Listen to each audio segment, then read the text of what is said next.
ಕಾಂಗ್ರೆಸ್ ಸರ್ಕಾರದ ಭ್ರಷ್ಟಾಚಾರ ವಿರೋಧಿಸಿ ಭಾರತೀಯ ಜನತಾ ಪಕ್ಷದ ಕುಮಟಾ ಮಂಡಲದ ವತಿಯಿಂದ ಇಂದು ಕುಮಟಾ ತಾಲೂಕಿನ 10 ಗ್ರಾಮ ಪಂಚಾಯತ್ಗಳಲ್ಲಿ ಏಕಕಾಲಕ್ಕೆ ಜನಾಕ್ರೋಶ ಪ್ರತಿಭಟನೆಯನ್ನು ನಡೆಸಲಾಯಿತು.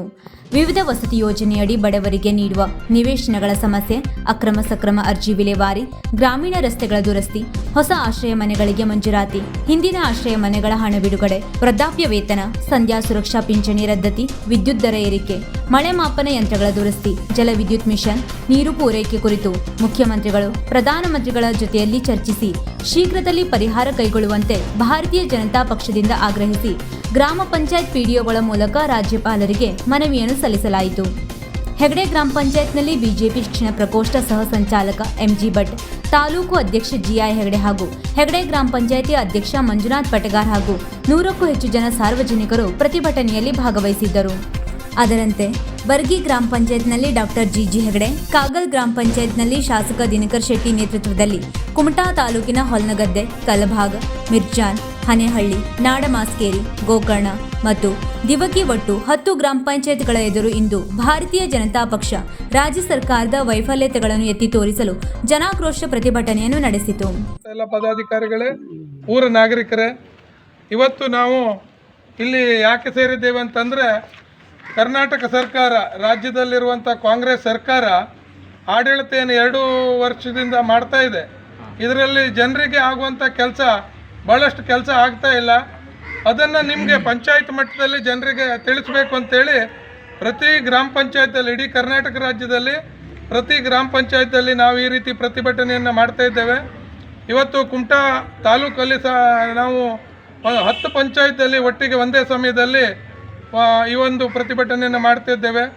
ಮುಖ್ಯವಾಗಿ BJP ಸರ್ಕಾರ ಇದ್ದಾಗ ಎಲ್ಲರಿಗೂ ಮನೆ ಕೊಡುವಂಥ ಕೆಲಸ ಮಾಡಿದರು. ಒಂದು ತಾಲೂಕಿಗೆ ಹತ್ತತ್ರ 2000 ಮನೆಗಳು ಬಂದಿತ್ತು. ಆ ಬಂದಂಥ ಮನೆಗಳಿಗೆ ಶಾಸಕರು ಮನೆ ಕಟ್ಟಿಕೊಳ್ಳಲಿಕ್ಕೆ ಆಡಳಿತ ತಾಲೂಕು ಪಂಚಾಯತ್ ವತಿಯಿಂದ ಗ್ರಾಮ ಪಂಚಾಯತ್ದವರು ಏನು ಲಿಸ್ಟ್ ಮಾಡಿದ್ರ ಪ್ರಕಾರ ಕೊಟ್ಟಿದ್ದರು. ಆದರೆ ಅದು ಏನಾಗಿದೆ, ಇವತ್ತು ಕಾಂಗ್ರೆಸ್ ಸರ್ಕಾರ ಜನರಿಗೆ 2000 ರೂಪಾಯಿ ಹಾಕ್ತೇವೆ, ಬಸ್ ಫ್ರೀ ಕೊಡ್ತೇವೆ, ಅದು ಇದು ಅಂತ ಹೇಳಿ ಅದು ಸರಿಯಾಗಿ ಬರ್ತಾ ಇಲ್ಲ. ಅದರ ನಂತರ ಇಲ್ಲಿ ಏನು ಜನರಿಗೆ ಮೂಲ ಸೌಕರ್ಯದ ಅವಶ್ಯಕತೆ ಇದೆ, ರಸ್ತೆ ಇರ್ಬೋದು ಅಥವಾ ಗಟಾರ ಇರ್ಬೋದು ಅಥವಾ ಬೇಕಾದಂಥ ಕರೆಂಟ್ ವ್ಯವಸ್ಥೆ ಇರ್ಬೋದು ಅಥವಾ ಬೇರೆ ಬೇರೆ ಏನು ಮನೆ ಕಟ್ಟಲಿಕ್ಕೆ ಅವಕಾಶ ಲೆಟ್ರ್ ಕೊಟ್ಟಿದ್ದಾರೆ, ಅದಕ್ಕೆ ಅವರು ದುಡ್ಡು ಕೊಡ್ತಾ ಇಲ್ಲ.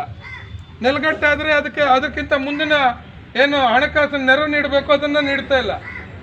ಇವರು ಮೂಢ ಹಗರಣ, ಅಲ್ಲಿ ದೊಡ್ಡ ದೊಡ್ಡ ಹಗರಣ ಆಗ್ತಾಯಿದೆ. ಮೊನ್ನೆ ನಾವು ರಾಜ್ಯದಲ್ಲಿ ಕೇಳಿರುವಂಥದ್ದು ಜಮೀರ್ ಅಹ್ಮದ್ ವಸತಿ ಸಚಿವರು, ಅವ್ರು ಏನು ಮಾಡಿದ್ದಾರೆ ಕೇಳಿದ್ರೆ, ಯಾರ್ಯಾರು ಹೋಗಿ ಅವರದ್ದೇ MLA ಹೇಳಿರೋದು, BJP ಪಕ್ಷದವ್ರು ಹೇಳಿರೋದೆಲ್ಲ, ಕಾಂಗ್ರೆಸ್ ಪಕ್ಷದ MLA ಹೇಳಿರೋದು ಏನಂತಂದರೆ, ಪ್ರತಿಯೊಂದು ಅವರವರ MLA ಏರಿಯಾದಲ್ಲಿ, ಕ್ಷೇತ್ರದಲ್ಲಿ ದುಡ್ಡು ಕೊಟ್ಕೊಂಡು ಮನೆ ತಗೊಬರ್ಬೇಕು ಅಂತೇಳಿ 1000 ಮನೆ ಬೇಕು ಅಂತಂದರೆ ಆ ಏನು ಸಚಿವರಿದ್ದಾರೆ ಜಮೀರ್ ಅಹ್ಮದ್ ಅವರಿಗೆ ಮನೆ ಕೊಡಬೇಕು.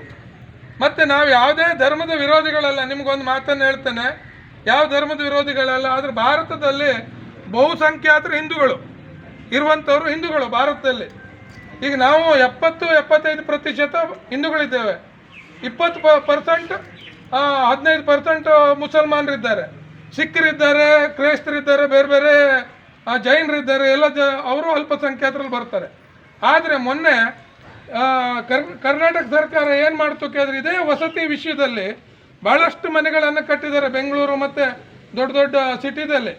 ಅಲ್ಲಿಗೆ ಇರುವಂಥ ಮನೆಗಳಿಗೆ ಏಕಾಏಕಿಯಾಗಿ 15% ಮುಸ್ಲಿಮರಿಗೆ ಕೊಡ್ತೇವೆ ತಾವು ಅಂತೇಳಿ ರಾಜ್ಯ ಸರ್ಕಾರ ಏನು ಆದೇಶ ಹೊರಡಿಸ್ತು. ಅದರಿಂದ ಜನಸಾಮಾನ್ಯರಿಗೆ ಏನಾಯಿತು ಕೇಳಿದ್ರೆ, 100ರಲ್ಲಿ 15% ಅವ್ರಿಗೆ ಮನೆ ಆಯಿತು. ಅದರ ನಂತರ ಮತ್ತೆ ಯಾರು ಅವ್ರು ಬೇರೆದ್ರಲ್ಲೂ ತಗೊಳ್ಬೋದು, ಜನರಲ್ ಕ್ಯಾಟಗರಿದಲ್ಲೂ. ಇಷ್ಟೆಲ್ಲ ಆದರೆ ಅವರೇ 50% ಮನೆ ತಗೊಳ್ಳೋದಾದರೆ ನಮ್ಮ ಹಿಂದೂಗಳು ಎಲ್ಲಿ ಮನೆ ಕಟ್ಕೊಂಡು ಹೊಳಿಬೇಕು, ಎಲ್ಲಿ ಹೋಗಬೇಕು? ಈ ಒಂದು ಧರ್ಮಾಧಾರಿತವಾದಂಥ ಒಂದು ಏನು ರಾಜಕಾರಣ ಇದೆ, ಒಂದು ವ್ಯವಸ್ಥೆ ಇದೆ. ಇದು BJP ಬಂದಾಗ ಎಲ್ಲೂ ಹೇಳಲಿಲ್ಲ, ಹಿಂದೂಗಳಿಗೆ ಮಾತ್ರ ಮನೆ ಕಟ್ಟಿಕೊಡ್ತೇವೆ ಮತ್ತು ಹಿಂದೂಗಳಿಗೆ ಮಾತ್ರ ಇದು ಮಾಡ್ತೇವೆ, ಇಷ್ಟು % ಹಿಂದೂಗಳಂತ ಎಲ್ಲೂ ಇದು ಮಾಡಲಿಲ್ಲ. ಎಲ್ಲರಿಗೂ ಯಾರ್ಯಾರು ಇಲ್ಲಿ ನಿಮ್ಮಲ್ಲೇ ಇರ್ಬೋದು, ಅರ್ಜಿ ಹಾಕಿದಾಗ ಯಾರ್ಯಾರಿಗೆ ಅದ್ರ ಪ್ರಕಾರ ಬರ್ತದೋ, ಯೋಗೇಶ್ ಪಟ್ಕರ್ ಬರ್ರಿ, ಅದ್ರ ಪ್ರಕಾರ ಅವ್ರೇನು ಮಾಡಿದ್ದಾರೆ, ಮನೆ ಕೊಟ್ಟಿದ್ದಾರೆ. ಇಷ್ಟು ವರ್ಷದಲ್ಲಿ ಆ ರೀತಿ ಆಗಲಿಲ್ಲ. ಆಗ ಇವಾಗ ಏನಾಗಿದೆ ಕೇಳಿದ್ರೆ ಬಿಲ್ ಕೊಡಬೇಕಾದ್ರೂ ಅದೇ ರೀತಿ ಮಾಡ್ತಾ ಇದ್ದಾರೆ. ನಮ್ಮ ಜನರಿಗೆ ಬಿಲ್ಲು ಮನೆ ಕಟ್ಟಾಗ ಬಿಲ್ ಕೊಡೋದಕ್ಕೆ ಇಲ್ಲಿ ದುಡ್ಡು ಬರ್ತಾ ಇಲ್ಲ. ಅವ್ರವ್ರದ್ದು ಇದರಲ್ಲಿ ಅವ್ರವ್ರ ಖಾತೆಗೆ ದುಡ್ಡು ಹೋಗ್ತಾ ಇದೆ ಬೇಕಾದಷ್ಟು. ಆದರೆ ಜನಸಾಮಾನ್ಯರು ಇವತ್ತು ಕಷ್ಟಪಡ್ತಾ ಇದ್ದಾರೆ. ಬರೀ ಅದೊಂದಲ್ಲ, ಮತ್ತೊಂದು ವಿಷಯ ಹೇಳ್ತೇನೆ. ಇವಾಗ ವೀಕ್ಷಕ ಮಹಾಪ್ರಭುಗಳೇ, ನಮ್ಮ ಚಾನಲ್ ಅನ್ನು ಸಬ್ಸ್ಕ್ರೈಬ್ ಮಾಡಿ, ಶೇರ್ ಮಾಡಿ, ಪ್ರೋತ್ಸಾಹಿಸಿ.